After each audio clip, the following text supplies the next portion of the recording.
നമസ്കാരം. ലോകത്ത് അസാധാരണമായ സ്വയം ശുദ്ധീകരണ ശക്തിയുള്ള നദിയാണ് ഗംഗയെന്ന് അവകാശപ്പെട്ട പ്രമുഖ ശാസ്ത്രജ്ഞന്റെ പഠനം.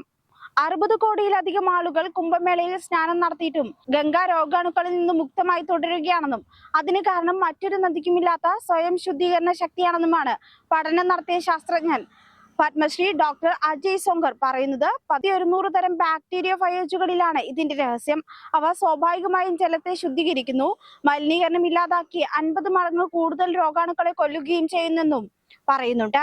ഇത്രയും അസാധാരണമായ സ്വയം ശുദ്ധീകരണ ശക്തിയുള്ള ലോകത്തിലെ ഏക ശുദ്ധജല നദിയാണ് ഗംഗയെന്നും അജയ് സോങ്കർ പറഞ്ഞു വെക്കുന്നു.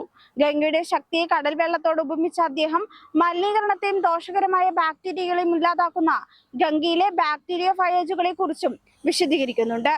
ഗംഗയുടെ സുരക്ഷാ ഗാർഡ് എന്നറിയപ്പെടുന്ന ഈ ബാക്ടീരിയ ഫയോജുകൾ തൽക്ഷണം നദിയെ ശുദ്ധീകരിക്കുന്നു. ഗംഗാവെള്ളത്തിൽ 1100 തരം ബാക്ടീരിയ ഫയോജുകൾ അടങ്ങിയിട്ടുണ്ട്. അവ സുരക്ഷാ ഗാർഡുകളെ പോലെ പ്രവർത്തിക്കുന്നു.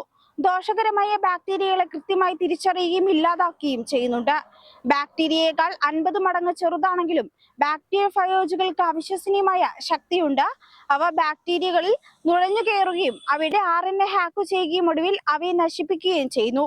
മഹാകുംഭമേളയിൽ ലക്ഷക്കണക്കിന് ആളുകൾ പുണ്യസ്നാനം ചെയ്യുമ്പോൾ പുറത്തു വരുന്ന അണുക്കളെ ബാക്ടീരിയ ഫയോജുകൾ നിർവീര്യമാക്കുന്നുണ്ട്.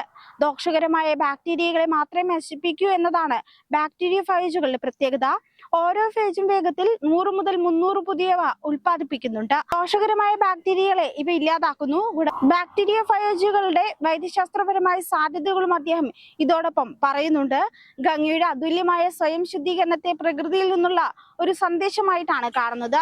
നദി അതിന്റെ നിലനിൽപ്പ് സംരക്ഷിക്കുന്നത് പോലെ മനുഷ്യരാശി പ്രകൃതിയുമായി ഇണങ്ങി ജീവിക്കണം. ക്യാൻസർ, ജനിതക കോഡ്, സെൽ ബയോളജി, ഓട്ടോഗ്രാഫി തുടങ്ങിയ ആഗോള ഗവേഷകനാണ് ഡോക്ടർ സോങ്കർ.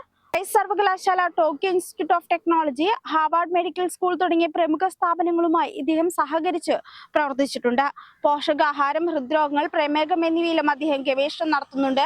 US-ലെ ഹ്യൂസ്റ്റണിലെ റൈസ് സർവകലാശാലയിൽ നിന്നുള്ള DNA-യുമായി ബന്ധപ്പെട്ട ജൈവ ജനിതക കോഡിലെ അദ്ദേഹത്തിന്റെ പ്രവർത്തനങ്ങളും ശ്രദ്ധേയമാണ്. ടോക്കിയോ ഇൻസ്റ്റിറ്റ്യൂട്ട് ഓഫ് ടെക്നോളജിയിലെ 2016 നോബൽ സമ്മാന ജേതാവായ ജാപ്പനീസ് ശാസ്ത്രജ്ഞനായ ഡോക്ടർ യോഷിനോരി ഒഹോസിയുമായി ചേർന്ന് സെൽ ബയോളജിയിൽ പഠനം നടത്തിയിട്ടുണ്ട്.